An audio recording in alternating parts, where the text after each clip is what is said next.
তুমি আমাকে একটু ভালোবাসো না। তুমি শুধু অন্য বিড়ালদেরকে ভালোবাসো, আমাকে তুমি একটু বোঝো না, একটু ভালোবাসো না। এখন এসছে আমার কাছে আমাকে ধরতে। চাই না, আমার কাউকে চাই না, আমি একাই ভালো, একাই থাকবো আমি। তোমরা কি কেউ নেবে আমাকে?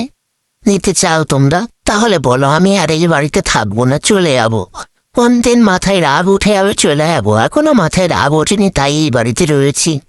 তোমরা কি যদি কেউ আমাকে নিতে চাও তাহলে প্লিজ বলো। আমি না খুব ভালো বিড়াল, পরিষ্কার বিড়াল। দেখো আমাকে দেখতে কত সুন্দর দেখতে পেয়েছো? এই দেখো আমি পুরো সাদা থাপ দেখে, শুধু একটু আমার ব্রাউন ব্রাউন আছে, ব্রাউন ব্রাউন।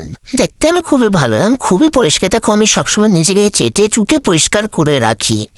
আমার নোংরা একদমই পছন্দ না। শুধু আমার চোখের সামনে একটা দাগ আছে, ঠিক আছে? ওই চোখের যে নিচে না, নিচে একটাখানে দাগ আছে। দাগটা কেন হয়েছে জানো?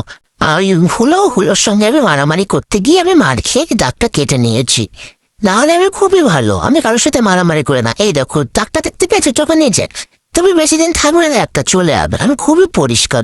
তোমরা যদি কেউ আমাকে নিতে চাও প্লিজ বলো, আমি চলে যাবো এই বাড়িতে। আমি আর থাকতে চাই না, চাই না, চাই না, থাকবো না আমি আর এই বাড়িতে, চলে যাবো আমি এই বাড়ি ছেড়ে। তোমরা শুধু যদি কেউ নিতে চাও আমাকে একটু বলো প্লিজ। এরকম মা, এরকম দিদি, কেউ আমার কাউকে চায় না। সবাই শুধু আমাকে বকে, সবাই শুধু আমাকে মারে। মারে না মানে মারার কথাটাও বললাম, বুঝতেই তো পারছো। হ্যাঁ, মানে আমি থাকতে চাই না আর এই বাড়িতে, তার জন্যই বলা।